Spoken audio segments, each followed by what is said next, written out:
All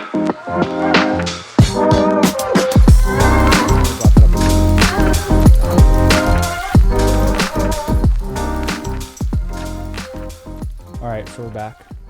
Oh, we're recording. We're back. Yeah. Oh, we are. It's been a full minute. Oh snap! We're just jibber jabbing. Been back for a minute. So we're here against all odds. Mr. Christian Diaz, what just happened to you, sir? Yeah, I tried to come over. Found out my catalytic converter was stolen. Wow. So you were parked on the street in front of your house? Yeah, and I was actually going to go move my car so I can bring in my espresso bar that we could work on it here, the top layer, and start that thing up. Did it sound like a loud rattling or just like a car without a muffler? A car without a muffler. Yeah. Yeah, it's just super loud. Super and you loud. can smell the exhaust immediately. Yeah. So you knew because it happened to you 2 months ago. Yeah, in another car. Oh my gosh. But we're good. We got here. We got here. We We're got here. the espresso bar transferred here. So. Yeah. Yeah. I didn't even set up. I was like, there's no way he's going to get here on time. We were literally talking about it. I'm like, because I have to teach today.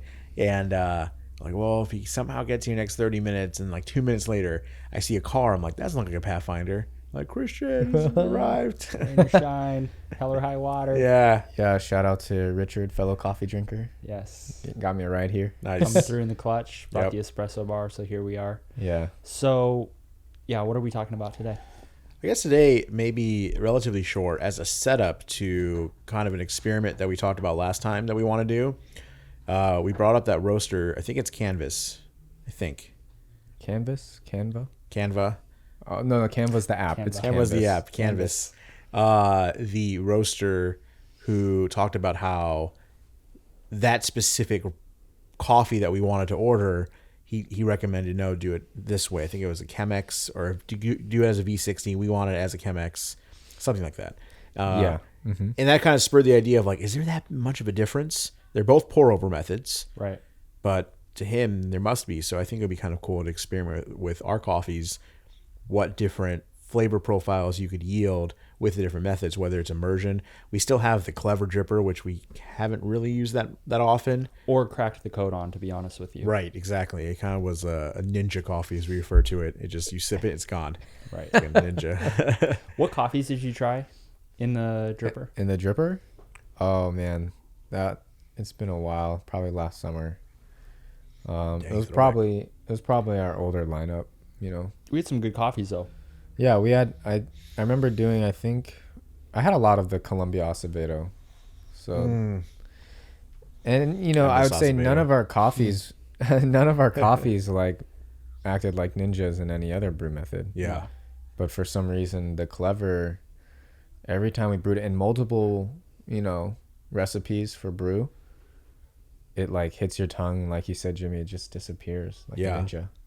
It's vanished. It vanishes. Which is surprising because the whole thing with the immersion is that you should be able to extract it every time pretty consistently. Yeah, I was thinking the clever would produce something like a French press in terms of, you know, bold, thick flavor. Right. You know, bolder than a pour over, but then you have the paper filter to clean it up, you know. No one likes slushy grinds. No, sir. No. So, but it didn't do that. So I'm willing to try it out more, crack the code. I've seen a lot of other people do it online, and yeah, I don't know, unless they're doing like really weird stuff or like outlandish things that shouldn't be a part of your morning routine. Have you had any surprising experiences where coffee tasted drastically different in one brew method as compared to another? Drastically different. Or do you find that it's pretty consistent? Most of the time, it's pretty consistent. It's more of like, how intense do you want that flavor? I will say I did have a Bali Blue Moon before we started roasting Bali Blue Moon. It was from another roaster in Richmond. I made it in a mocha pot, and I felt like I was drinking wood. Wow. In a good way. Whereas I made it with a pour over a few times before it, and I was like, it's okay. It's not bad. Yeah. I'm not getting this, cedar note that they're putting on their bag. So they use cedar as a description. I believe so. Yeah. Okay. So they got me interested into Bali Yeah. and then roasting it, but yeah, I didn't get that note though, or really like hit me until I made a mocha pot out of it. Yeah. Okay, so maybe it would be interesting in this podcast. Next one, you were just talking about this before Right. we started recording, is that maybe next time, the upcoming episode, it can be a little bit more show, tell, taste. Yeah. Something of that nature. Like 2 immersion methods, French press, clever, maybe 2 pour over methods, or Right. 3 pour over methods, all the same coffee. We have Bali and Harmony. I think that would be great. Right. And it'll be as much exploration Yeah. as explanation. Yeah. I wasn't trying to be clever, but I like there it. it is. That's and the that title. we can taste it Yeah. as we're presenting it and just see where it leads us.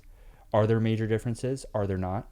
But I would say that how would you say that the way that we enjoy tasting is maybe a little bit different from the norm / okay, when you see flavor notes on a bag, what do you think is the best way to take that from the intangible kind of, what is the word for it? Kind of floofiness to something that is actually helpful and experiential. Yeah, because there have been many notes that I think we've all seen kind of gave us an eye roll reaction. Yeah.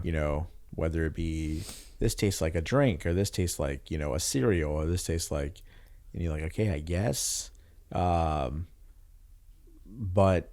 to even an everyday coffee drinker who classifies themselves as not a, like, oh, I don't pay attention to that many notes, there's distinguishing factors, and we just kind of want to steer people that way. So one of the things that we've done is at least nail down what body is considered, kind of mouthfeel. When somebody's like, I like a full-bodied coffee, I think oftentimes consumers think that means it's going to taste darker, and that has nothing to do with it, right? Right. Yeah. The best example I was told a long time ago, and it kind of stuck with me, is like the weight of milk. When you have a full-fat milk versus a skim milk, they're both milk, but one definitely feels more fuller. And that's not going to be yielding towards like a darker roast per se. You could have light roasted, but just a full-bodied kind of coffee. So that's a baseline metric that we use and we try to educate consumers on. Another one is exploring the different varieties. When somebody says nutty, for example, you can say it's nutty. And we all know, there's so many different nuts you could taste. A walnut does not taste the same as a peanut by any means. Yeah. So how do we dial that in? And something that we do is kind of like a confirmation taste. Instead of sitting there and pondering, what does this taste like? What does it taste like? Which you start, you could confirm it with, I think I'm getting walnuts. Eat a walnut, take a sip. And when you have that kind of, harmonious taste with it, it's great. Like I think one of the things we described with Los Hermanos was the brown sugar and the walnut. It's like I'm getting kind of that aroma, Yeah. Like burnt brown sugar in a good way, not overly sweet. That's why we use brown sugar and the walnut. So you put brown sugar on a walnut, we tasted it, and it's like, oh, that's perfect. Yeah. And then the orange juice thing, that was completely kind of out of left field. It just had this interesting taste. It's not the same when you say something citrus. Orange juice does not taste the same as grapefruit juice. Right, Both sure. citrus, right? So trying to steer that in. And a lot of it is just confirmation of what you're kind of tasting. Even the experience with Harmony Blend. Grape jelly. Why do we say grape jelly? Well, we tried it with strawberry jelly. It kind of worked. It's just not like that perfect pair. Yeah. So out of the coffees that we've had, I would say that the most interesting pairings where we've really dialed it in. Yeah. And we've done try this, and this with this coffee and gotten very particular with it. I think Los Hermanos is the first one that we really did it with. Yeah. Where, as you said, we had the walnut, the brown sugar, followed by the orange juice. And then the second one is our Harmony Blend, which will be dropping. Well, I think we'll start selling it. Yeah, a week. stickers will be here next week. Yeah, So I middle think of next Christian, you might roast Monday and might have stickers by Tuesday. Cool. So that date would be February 25th, Okay. 26th. Yeah.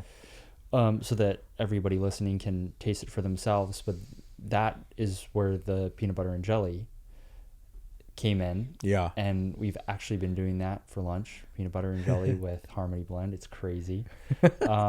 When you mix it with the peanut butter and the jelly at the same time, it doesn't really matter too.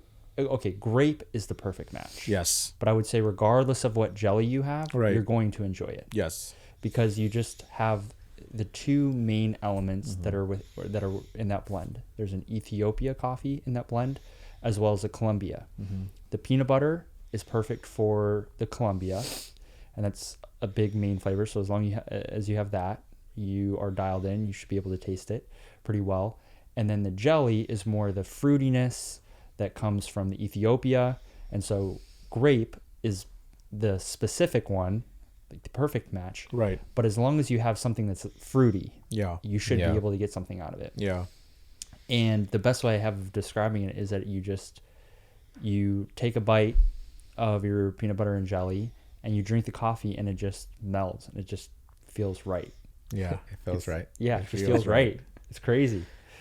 So we've done that a number of times, but those two, I would say, out of our lineup, have been the best examples of a more experiential way to taste the tasting notes. Yeah. Because I think even in my own experience, a lot of times when I see something on the label, I don't always expect, honestly, to taste what they're saying it will taste like. It more just gives me a broad example or a rough wheelhouse of, if I see grapefruit on there, that's going to mean something than if I see, as you said, like nuttiness. Right. Right. So sometimes they're very particular, but I always took it to be a genre almost. Oh, caramel chocolate. Okay. It's kind of a dark, bold roast. Nuttiness. Okay. It's a South American coffee. Yeah.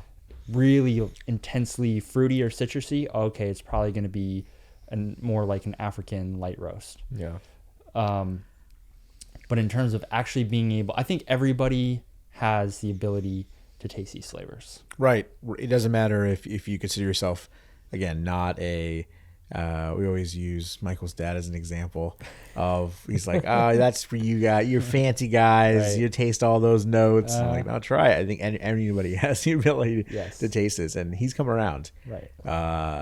Peanut butter and jelly and Harmony. Yeah. Right. It's been a great jam. We've had coffees that had it said on the bag, peach Snapple. Yeah. Oh yeah, I remember that. I mean, that's like genre peach, and then peach Snapple. Yeah, but they got super goofy with all of their descriptions. I mean, they were just absurdly specific. Right. Um, And how not to get into this whole psychological aspect of it, but there's the power of suggestion is real. Yes. So you're like, oh, peach Snapple. I wonder how much that's going to lead to your taste of, like, I guess kind of I'm getting peach Snapple because just your brain's thinking about it. Right. I don't know. Yeah. I taste it. It's like, no. Nope. No peach Snapple whatsoever. Yeah. So I'm looking forward to doing that for as many of our coffees as possible. Yeah. Sometimes it's hit us over the head. You're like, oh man. Like another really peanut buttery one was the Guatemala that we had last year. Yes. Early last year. Yeah. When you smelled it and you're like, oh. Yes. Even when you smelled it, it was peanut buttery. Right. There are a few other examples.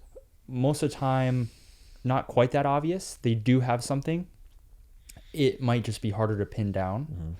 But the point being that the best way to truly experience the notes is to pair it with the actual thing. Yeah. Yeah. So we're going to be trying to do more of that where applicable. Yeah. And I think part of that is more on our part is just being intentional about it. Yeah. We are also open and excited to hear if anybody, whether you taste one of our coffees and you get an idea and you pair it and it's perfect, or if it's just totally random, you just happen to be drinking the coffee with something else and it works. Yeah. To hear what everybody else is experiencing.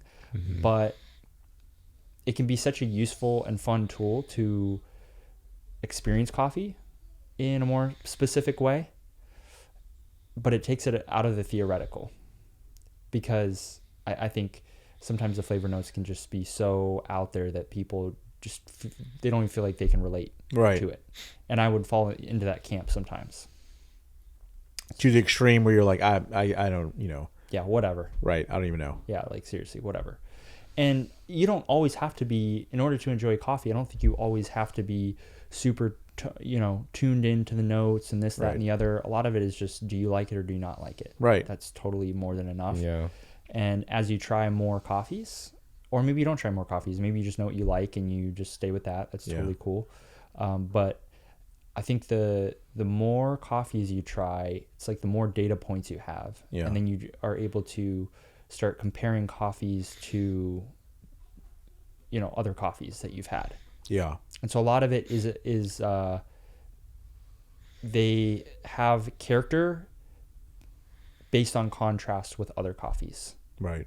It's all about context. Yes. If you're new to the coffee thing, or at least new to the quote unquote third wave coffee thing, then I think that most people, you wouldn't expect to just come out and start tasting all these super nuanced things, and that's totally fine. Some people have that ability, but I would say most people don't. Right. I mean, I don't think any of the three of us are flavor savants or anything like that. No, I mean, this has been all of us multiple years of drinking coffee, to then even mediocre coffee. At least I know both of our experience. We talked about that last podcast. Of going through like just meh coffee for a long time before finally seeking and learning how to seek after better quality, better tasting coffee. And kind of to your point, you like what you like. Yeah. If you like that coffee, great. We want to kind of teach you how to get the best out of that. And even at the farmer's market, you're usually running pour over station when we're serving. I've heard a couple of times, I'm in the espresso machine, it's like I kind of hear a little bit what's going on. And I've heard a couple of people walk up and they're just like, oh, I just want black coffee. And, either Kristen or Christian will be like, oh, well, and they're like, I just like black coffee. They just don't know, and not to feel embarrassed by that. It's like, okay, well, you have to have, there's some frame of reference. There has to be let's go through the most like vague, like, do you like dark? And then again, I think a lot of people equate like, I want the most caffeine. So we got that question last week. Give me the strongest thing you've got. Right. I'm like, all right, well, here's 4 shots of espresso, I guess. Like, that's the strongest thing you're gonna have. Right. But it's just kind of this. I think some people are like, oh, that's just just give me my black coffee. Right. But there's ways to experience that coffee different than you have in the past. Yeah. And learning how to do that and how to bring it out. And people to do this at home. I think a lot of times with tasty notes, you're like, how am I gonna? I don't know what that is, or you said it's kind of that tangible, like the intangible. I don't know. I don't know how to grab this. How do you bring it into the reality? So I'm excited for next week's podcast to like dive in and actually, because that's something that we don't even know. I don't know, at least. Is there really difference in Chemex and V60? That'd be cool to find out. Right. And unless you try, you don't know. Right. And when you're talking about brew method, then you're adding another layer. You're not changing the coffee at all. Right. You're just changing how the coffee is expressed, right. I suppose, by either filtering more of it out or leaving it in. Yeah. Yeah. Think of Morningstar. We had this the confirmation last farmers market. We always knew Morningstar was supposed to be a morning bright cup of coffee. That's why we kind of established it as Morningstar. And you can taste that when you do a pour over, but doing it as a shot of espresso, like that was, you need to put sunglasses in your mouth. It was just bright, like that bright jolt of espresso. So last week at the end of the farmers market, we ran out of our normal espresso blend, Cornerstone. Yeah. So we pulled the last maybe 10 drinks with Morningstar, because that's literally all we had. Yeah. So we had to dial it in really quick, which was... You don't realize how... Yeah, it was interesting, to say the least. Yeah. You don't realize how much is on autopilot until something is not on autopilot. And you're like, crap. Yeah, and you're like, yeah. Because it's just one extra variable that you're totally worried about. Anyways, so we dialed it in, we pulled it, and you said something about grapefruit, which is totally true on the finish. It's like very zingy. Yeah. Hard to use a word. That's not a word. Okay, what was pretty cool, though, is when I was working on the Harmony Blend sticker. I have all of them in one file, so every time I design a new sticker, I'm looking at the other ones. And Morningstar actually says citrus finish. Ah, So I was like, that's really cool. there we go. But that might be a good candidate for trying with maybe grapefruit juice. Grapefruit Snapple. Grapefruit Snapple. Yeah, we should try that. Because obviously it was there. Yeah. And we tasted it and we put it on the sticker. Right. But I don't know that we've ever explicitly tried it with Morningstar. No, we haven't. To- Yeah, to- I don't to think dial it it in. tasted that citrusy Mm-hmm. until we did it as an espresso. Oh, that's a good point Yeah. as well. Yeah. Because we probably did it mostly pour over. Yeah. Because we didn't, when we first put Morningstar together, we didn't have the espresso machine No. to try it on. Yeah. Was this a first? Or no, you had tried Morningstar as espresso. No, Titus in Singapore did. Aha. Wow. Shout out. Our beans made it to Singapore. Wow. And yeah, he was sharing his post on our Instagram Yeah. and tagging us, and I saw he was pulling Morningstar on his espresso machine Okay. and drinking shots. Very cool. He really enjoyed it. So yeah, after I saw that, and then he was able to get another bag, he was, I don't know, it just was like, man, we got to do this as espresso. We need to try it Yeah. out. It's Yeah. worth trying, you Yeah. know? Yeah. Man, I love that because that to me just proves we had a conversation about this I think earlier today, talking about questioning all the established concepts and things. Because if you were to ask me, if we had all of our coffee lined up, or at least the options, Morningstar would be near the bottom of what I would think to do a espresso out of. Just I know. all of the concepts of like, Yeah. no.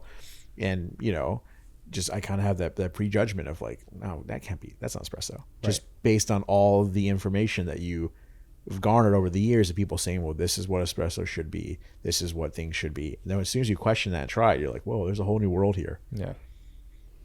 Okay, here's an interesting question. Well, first of all, let's define the difference between roast level and body. Okay. Because on some of our stickers, I've tried to indicate the roast level with the color on the bag of the half circle. So I try not to put the roast level in the description because then it's kind of like two things saying the same thing. Yeah. So most of the time the colors on the bag indicates roast level, and then we'll say like light body.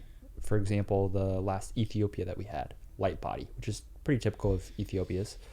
And then we have some medium bodies, and I'm trying to think if we have any full bodies. I don't know if Bali is labeled as full bodied. I can't remember. I don't know if it is labeled as it, but we always say it is.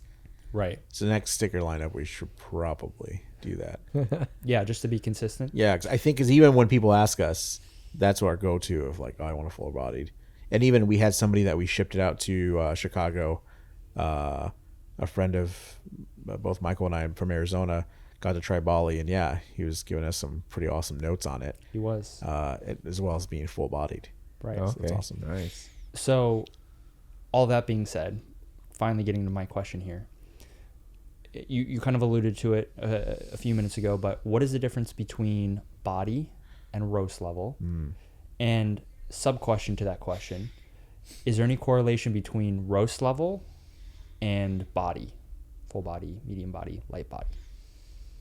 Do you have any thoughts on that? Okay, I'm going to be guessing, honestly, on the sub-question. Okay. Because I don't have quantifiable tests to Sure. base that off. I'm guessing, if I were to guess, I think no. I personally think no. You don't think there's a correlation? I don't think there's correlation between the body and the roast level. So you could have a dark roast that's light bodied. Light-bodied. You could also have a light roast that is heavy, like full body. And the only thing that I'm basing that off of is some of the super dark coffees that I've had, French roast, Italian roasts, I think obviously the Yukon blends, feeling kind of watery in comparison to like even our Bali, which is roasted way below what they would considered even medium roast. Mm-hmm. So that's the one data point I guess we could use for that answer. But it'll be interesting to test. Yeah. And we should do a pour over of Cornerstone and test it in comparison with Bali, because Cornerstone itself is roasted 30 degrees darker, 20 degrees darker, and longer, I think. 30 degrees. 30 degrees. Yeah. So it would be interesting to see. And we have actually might be cracking into our new Brazil. That could be a test. Because we have the new Brazil that we have to profile anyway. Yeah. See the same exact bean, 30-degree difference. Is that going to affect the bodiness? I don't think it would, though. Okay. Personally, but it may. Yeah. And the main question was... The main question... Difference. Yeah, the difference between roast level, Yeah. light roast, dark roast, as compared to body. Yeah. You kind of already talked about this, but just to reiterate the difference. You got head roaster of the man, Christian Diaz, on the roast level. Well, just quickly back to body. Body has to do with mouthfeel, right? Right. When you're Yeah. drinking it. Yeah. Yeah, I mean, we're drinking Bali right now. Yeah. So yeah, just to reiterate, it's like how much does it linger on your tongue? Does it taste like milk or does it taste like water? Or not taste, but how does it feel in your Thick. mouth? Yeah.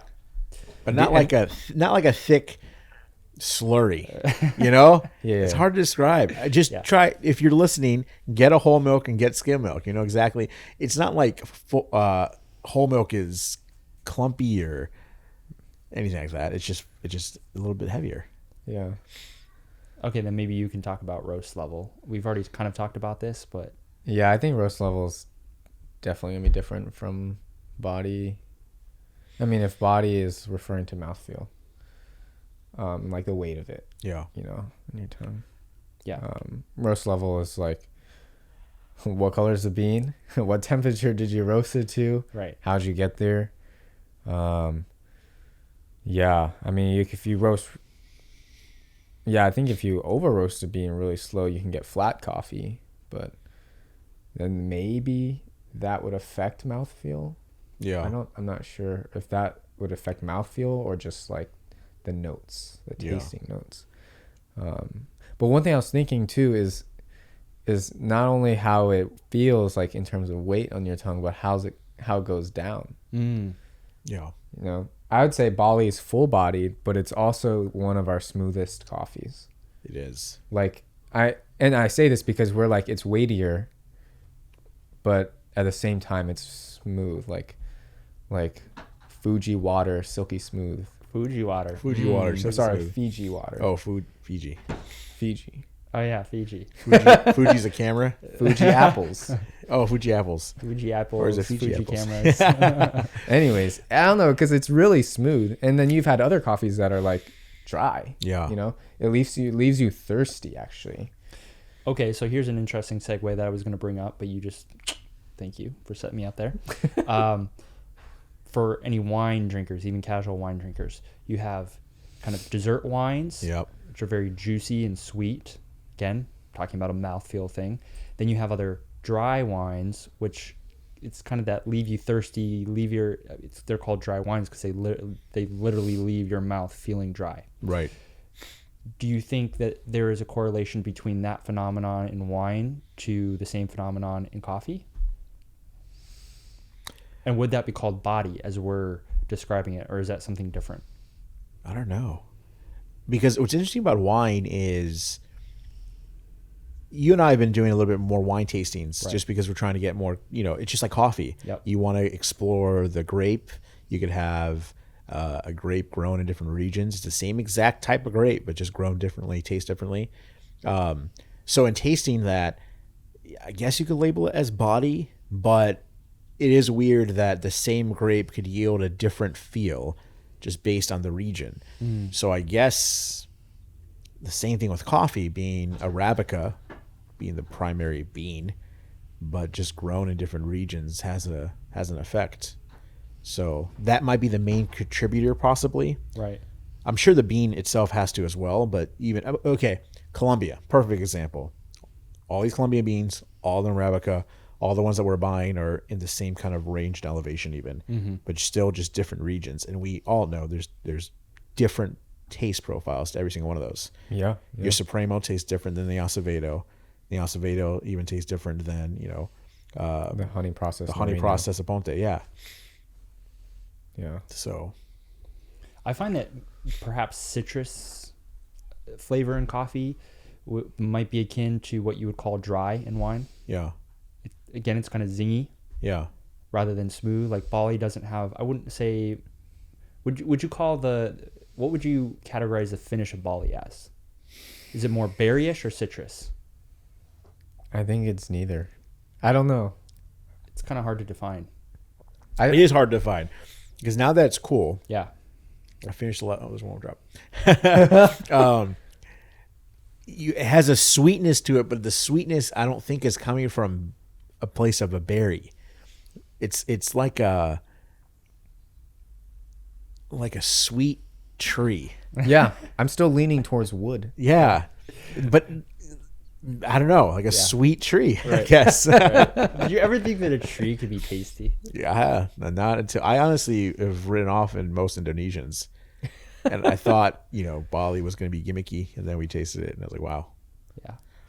Yeah, I mean, Paul mentioned this in his text or email or whatever, but I think a lot of times the way Indonesian coffees are roasted doesn't necessarily put them on their best foot. Yeah. Granted, I'm sure there are Indonesian coffees that are just not high quality. Yeah. And therefore, it doesn't matter how you roast them. They just wouldn't be that great. Right. They wouldn't be that interesting. But I think if there's an assumption that you always roast Indonesians dark, Right. then you would never experience anything else. Yeah, Christian, he literally sent a message and said, thank you for not roasting this Indonesian to an oblivion. Well, he said that? Yes, because I think most people do. They just roast Indonesians. Like, all right, let's take it past, full city +2. Like, Oh, full city. yeah. Yeah, it's full city crazy. +2. Well, because I feel like the name, Java, being in Indonesia, Right. and Java has been kind of become a word for coffee, Yeah. slang. When you think of grab a cup of Java, I almost think of like prototypical dark cup of coffee. Yeah, so- it is almost by definition dark, Yeah. Yeah. very dark. Right. So to roast it a little bit lighter is completely different. Yeah. Okay. So maybe because you were talking about how Bali is very smooth.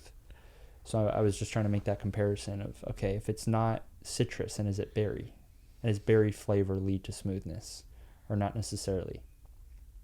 I guess it's a sweet tree leads to smoothness for this exact kind of coffee. Right. Okay, no, I think you're. I would agree with the citrus being dry. You would equate that to being dry. Most of the time. Yes, because usually the sweet's coming from some kind of berry, or it's a little bit darker, and you're getting the sweetness from maybe a chocolatey or caramel kind of flavor. Yeah.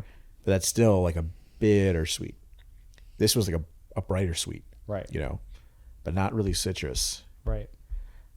All right, we need to find a sweet piece of wood. Taste Stuck on test it. it? Yeah.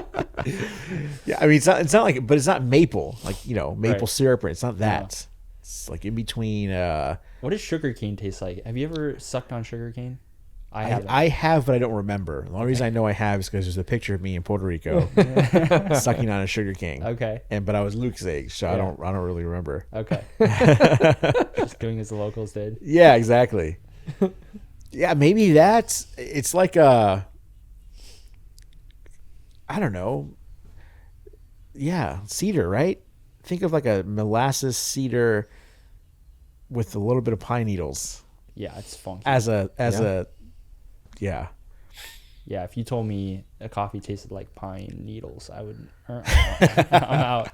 You So- put the bag straight back on. Nope. Yeah, I think I'm good. Yeah. Okay, there's one other thing that I Anybody want who's to ask. listening who drinks Bali, because Bali is our number one seller. Yeah. I would like them to write like in their comments or email us what they're tasting, because it Right. is next. Actually, Cornerstone is our number one seller, but next to that, our single origin is Bali. So what are they tasting? I would like to hear their thoughts, because it is something that Paul. It's like his referring to. I'll read it to you after this, but yeah, kind of like how do you get a grasp on this? Right. Okay. Yeah. There's one other thing I was going to bring up, at least. No, I'm blanking, because we went down a good rabbit hole tangent. Yeah, on sweet wood, Sweet, sweet wood. chewing on sweet wood chips.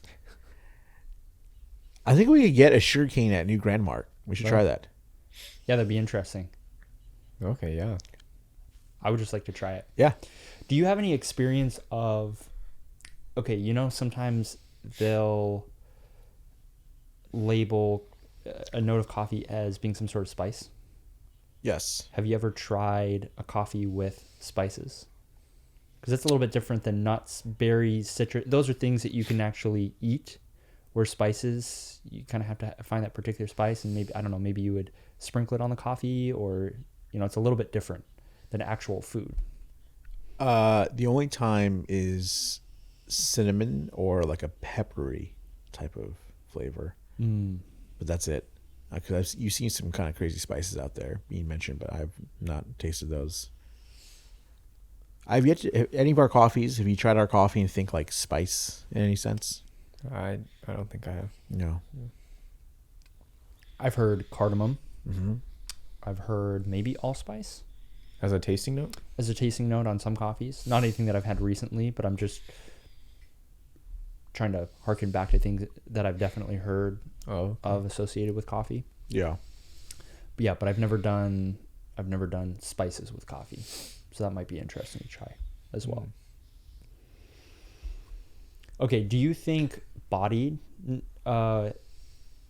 comes through in espresso? That's what I was going to ask. Ooh, that's a good question. Do you find that there are really thick espressos and then thinner espressos? Mm-hmm. Yep. Our cornerstone, which is our Brazil Honduras blend for espresso, or you can make it whatever you want, but we use it for our espresso, is like really thick and creamy. Mm-hmm. You know, nice good shot. I was down in Virginia Beach a few weeks ago and was at Three Ships, and I got a single origin espresso shot. It was in Ethiopia. It's very, very different mouthfeel, body. When I say this, I'm not saying it was in a bad way, but it felt watery, but not because it was under extracted or anything, or it was the right amount of liquid, tasted great, but its mouth feels like totally different from like our, our mainstay cornerstone. To me, that was like, whoa. Yeah, it is interesting. I'm assuming they probably roasted it lighter too, knowing Three Ships a little bit. Yeah, Three Ships roast pretty light. Yeah, I'd say. So, yeah, I don't know. It was definitely different. It made me go, whoa, what am I drinking? Yeah. Well, so now I wonder if light-bodied coffees, as done through pour over, does that translate even into espresso? Yeah. You get that niche. You need to get that niche. So we could try all sorts of, because like you said, when we have to dial in a new coffee in our espresso grinder, it's a bear. Right. So to have, being able to do back-to-back tasting shots at least, be wired. But it would be nice to taste every single one of our coffees as espresso. Yeah. Yeah. So far, we've just done Cornerstone, Bali, and Morningstar. Yes. Just not a bad... I still have that Colombia Nariño Ponte. It's aged. We could try that. Oh, yeah. Just why the heck not? Yeah. Oh, and I've done the Harmony blend. You had espresso as Harmony? Yeah. Oh, shoot. Oh, holding what out was on that? us. Yeah. Wow. Harmonizing. Okay. Yeah, it was really good. I made a couple shots, dialed it in, made a latte. Pretty good. Dang. Yeah, you did get that sweet jelly-like. Really? Berry jelly. Oh, man. And then I'm so curious. the finish was definitely more on like, yeah, you can say the peanut butter, some chocolate. Yeah. Kind of sweetness, that kind of sweetness, Mm-hmm. It was good. Yeah, it sounds good. Yeah, I was sad I ran out. We gotta get down to Cherry House Cafe. Yeah, we need to mosey on over there. Yeah. It's been a while. Yeah, it's been far too long. Now it's disassembled though. If the card is here, Yeah. where do you have all your gear? It's in the motions, moving around. Okay. So right now it has no home. Yeah.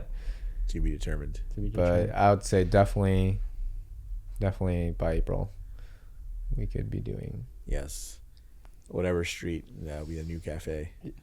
Maybe Broad Street Cafe, who knows? Let's see. Wherever Christian Man Diaz ends up. Yes, that's the nearest cafe location. Yeah. Okay, did we cover everything we wanted to cover? Yeah, I think it's a good if you're hopefully interested into next week's podcast where we actually do the tasting, give people a frame of reference of how we come up with profiles. Really, it's just confirmation on what you're kind of tasting, and a little bit of insight of what all those different things mean when somebody describes what a body is: full body, medium, light bodied. The variation on roasts levels. Yeah, I think that kind of covers it. Shorter week, kind of a sneak peek, piggyback off of next week. Yeah. Right. So what are we gonna try? Let's for sure. We have the Clever. So let's do a Clever, a French press, V60 and Chemex. Does that suffice? Should we throw in the Kalita? Why not? Or just 2 immersion, 2 pour over? I think we should do 2 immersion, 2 pour over. We should save the Kalita for a showdown with V60. Okay. Because by that was itself. just those 2. Yeah. I think that would be fun to try. Yeah. Because that's something that I really wanted to know when I was initially trying to decide between those 2. Yeah. Because did you ever consider the December? No. I did not. Yeah. I'm kind of more of like, I like the classic simple methods. Yeah. Whereas Fair December seems pretty cool, but there's a lot of extraness to it. Yeah. Oh, the December dripper? Yeah. It's a Kalita. Oh. It's pretty much a Kalita. Because you can change the amount of holes, but basically it's 3 holes. Yeah. I mean, you do the 1 hole that's trying to be a single serve cup of coffee, 20 grams. That's what they recommend. Yeah. To get a decent flow rate. And you do the 2 hole method, and that's a double serving up to 40 grams. And the 3 holes, I guess, is if you're stalling. I don't know. Yeah. I never brewed with 3 holes, but I never found it to be anything like different on its own. I mean, Revolutionary. it uses Kalita 185 filters. It's a flat bottom dripper. You won't see it on our shop for sale. I don't know. I mean, if you want a dripper that could be 2 different sizes, Yeah. maybe. But maybe that's what they're going for, right? that's what they're going for, and I think they're also wanting to be able to adjust flow rate without having to adjust grind size. Okay. All right, so Kalita and V60 as a showdown. Yeah. I think those are the classics. Yeah. Those are definitely the classics. Yeah. They're similar enough to where they fulfill roughly the same purpose. Yeah. But I think they're different enough. Yeah. To where it makes sense. Or just flat bottom itself. That's interesting. Yeah, that's true. So, cool. Okay, so hopefully we clarified some stuff for everybody. Yes. Tell us how we did. Did we answer any of your questions? Did this bring up any new questions about tasting or confusions? And what would you like to see next week? Do you have any suggestions? And send in what you're currently tasting. Okay. You're drinking Bali right now. You're drinking Bali. What do you taste? We want to know. You right there. Right You're drinking there, Bali. you. I know you are. Yeah. Sweet cedar. Cool. All right. See you next week. Adios.